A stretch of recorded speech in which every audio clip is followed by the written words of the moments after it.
हरे कृष्णा। राधे राधे दोस्तों। आज की वीडियो में सुनिए मार्गशीर्ष मास महात्म्य का 15वां अध्याय।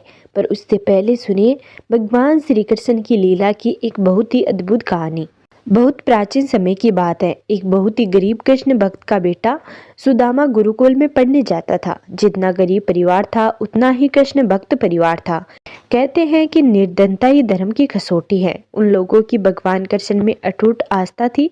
परिवार में स्नेह एवं सहयोग की अमृत धारा बहती थी। रूखी सूखी रोटी खाकर भगवान का प्रसाद मानकर खा लेते थे। कोई भी कार्य भगवान कृष्ण कन्हैया का नाम लेकर ही शुरू करते थे।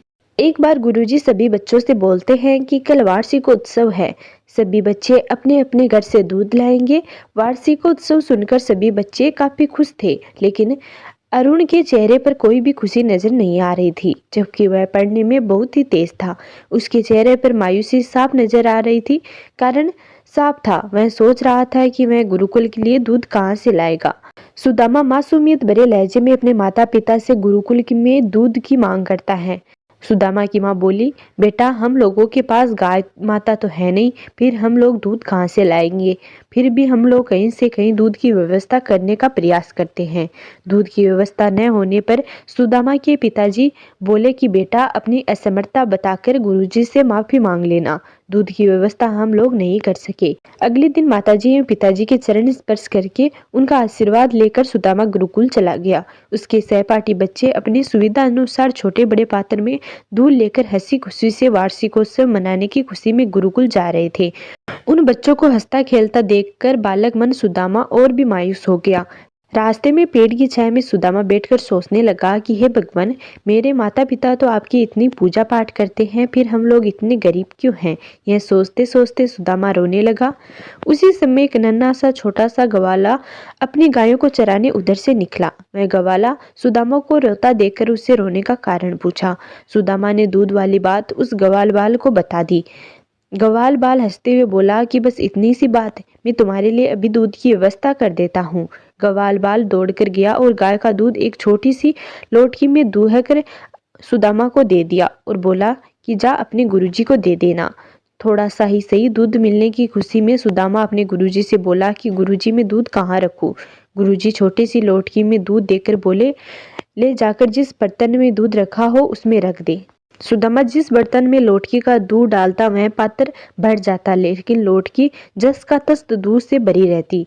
सभी पात्र भरकर सुदामा गुरुजी से निवेदन किया कि गुरुजी सभी पात्र दूध से भर गए हैं, फिर मैं ये दूध कहाँ रखूं। गुरुजी छोटी सी लोटकी की तरफ नजर दौड़ाए और झुंझलाकर बोले कि जहाँ खाली जगह मिले वहां रख दो।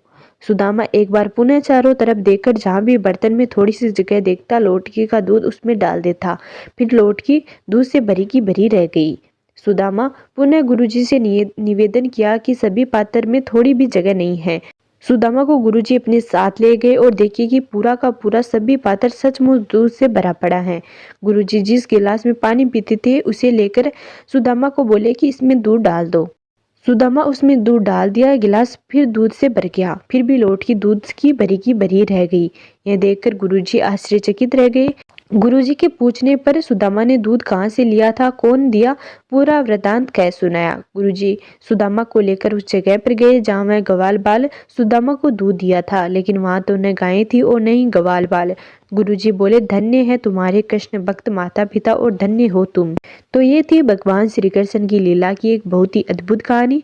अब सुनिए मार्गशीर्ष मास महात्म्य का आज का अध्याय।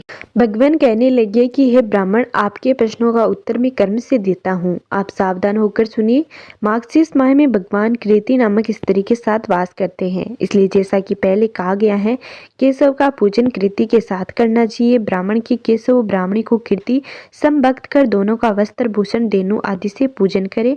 हे वत्स, इस प्रकार सपत्नीक ब्राह्मण की पूजन करने से हम ही पूजित होते हैं, इसमें भी कोई संदेह नहीं है। इसलिए उनके पूजन से हम ही संतुष्ट होते हैं। मुझको प्रसन्न करने वाले अनेक प्रकार के दाम्पत्य करे, गोदान, भूमिदान और विशेष करके स्वर्ण दान करे, वस्त्र दान, शय्या दान, अलंकार का दान तथा मुझको प्रसन्न करने वाला गृह दान करे। समस्त दानों से 3 दान विशेष कहे गए हैं, एक पृथ्वी, दूसरा गो और तीसरा विद्या दान। इन तीनों दानों से मुझको अतुल प्रसन्नता होती है, अतः मार्गशीर्ष मास में इन 3 दानों को अवश्य ही करना चाहिए। हे अनग, मैंने स्नान की विधि पहले ही कही है। इसमें पूजन, स्नान और दान करना ही विधान कहा गया है। इसमें कुछ भी सस्य नहीं है। जो भक्त समस्त मार्गशीर्ष माह में व्रत करके बिता देता है और ब्राह्मणों को भक्ति से भोजन कराता है, वह समस्त पापों और विपत्तियों से मुक्त हो जाता है। जो खेती में अधिक धनवान और बहुत धन्य वाला होता है, इसमें कोई कहने से क्या, मैं तुमको अत्यंत बात कहता हूँ। अग्नि और ब्राह्मण ये दोनों ही मेरे मुख से उत्पन्न हुए हैं, परंतु जितना ब्राह्मण का मुख श्रेष्ठ है उतना अग्नि का नहीं। हे सूत, ब्राह्मणों के मुख में आहुति देने से कोटि गुना अधिक फल होता है, क्योंकि जो मेरा अग्नि मुख है वह ब्राह्मणों के अधीन कहा गया है और ब्राह्मण सदैव स्वतंत्र है। अतः हे सूत, चंद्रमा के समान उज्ज्वल चीनी और घी सहित पायस को ब्राह्मण के मुख में आहुति देवे, यह मुझे अत्यंत प्रसन्न कर देने वाली है। यदि स्त्री पुत्रादि सुख की इच्छा है तो ब्राह्मण के मुख में आहुति देनी चाहिए, यही मेरी प्रसन्नता है। मुझको प्रसन्न करने के लिए सुंदर लड्डू, कोक रस, सूत, फेनी और घृत कपूर का हवन करना चाहिए। मार्गशीर्ष माह में सुंदर और सुगंधित युक्त अच्छे सफेद कमल के समान चावल और मूंग की दाल जिसमें सुगंधित घृत खूब अधिक डाला गया हो, उसका ब्राह्मण के मुख में होम करो अर्थात खिलाओ। हे सूत, दूध और घी, खारिक, चारपाल, मिश्री, कपूर, नारियल डालकर सुंदर पाक बनावे और मार्गशीर्ष माह में ब्राह्मणों के लिए मनवांछित सुंदर और शुद्ध व्यंजनों को बनावे तथा हे सूत, सुंदर सिरखन बनावे और जो भोजन ब्राह्मणों को अति प्रिय हो उनको बनाकर परम श्रद्धा से ब्राह्मणों को भोजन करावे।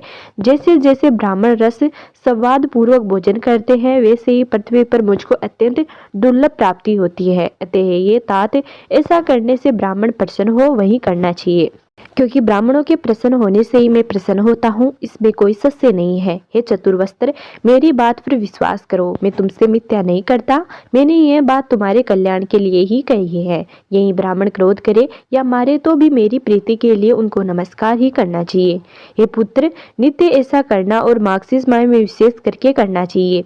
आपने जो भोजन के लिए पूछा सो मैं उसका उत्तर तुमको देता हूँ। मेरे भक्त, मेरा प्रसाद भोजन करना चाहिए। वह प्रसाद पापियों को भी पवित्र करने वाला और मुक्ति को फल देने वाला है। जो प्रीति दिन मुझको अर्पण करके शेष प्रसाद का भोजन करता है, वह एक एक दाने में सैकड़ों चंद्रायण व्रत के पुण्य प्राप्त हो जाता है। अवशिष्ट उच्च श्रेष्ठ भक्तों के लिए ये दो ही प्रकार का भोजन है। तीसरा प्रकार का भोजन और कोई नहीं है। यदि इसके अतिरिक्त कोई भोजन करता है तो उसको चंद्रायण व्रत करना चाहिए।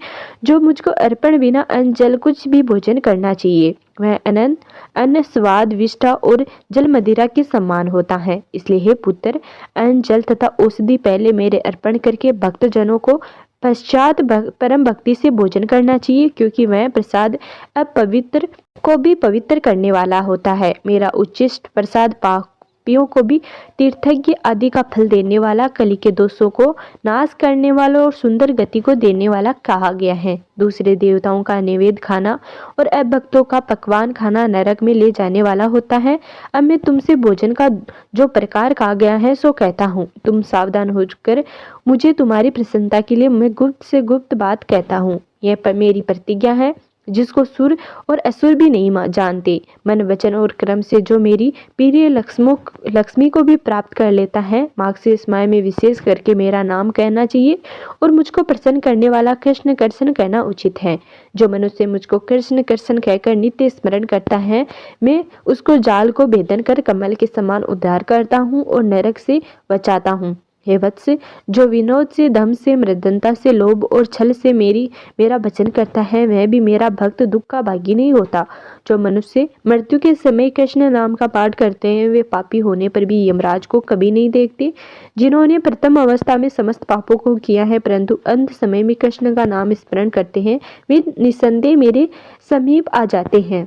मरण के समय जो प्राणों विवश होकर भी जो मनुष्य नमः कृष्णाय कहते हैं, ऐसा कहता है, वह अवश्य विष्णु पद का भागी होता है और यमराज उनको दूर से ही स्वर्ग को जाते हुए देखते हैं। जो कृष्ण कृष्ण कहता हुआ शमशान मार्ग में मरता है, वह अवश्य मेरे पास आता है। जो मेरे भक्तों के दर्शन से कहीं भी मृत्यु को हो जाती, वह बिना मेरे स्मरण के भी मुक्ति का भागी हो जाता है। हे पुत्र, प्रज्वलित पाप रूपी अग्नि का भय मत करो, क्योंकि उसका श्री कृष्ण नाम रूपी मेघ से उठे हुए जल बिंदु से समन हो जाता है। कलिकाल रूपी सर्प के तीक्ष्ण डाढ़ क्या भय है, जो कि श्री कृष्ण रूपी काष्ठ से उठी अग्नि से जलकर नष्ट हो जाता है।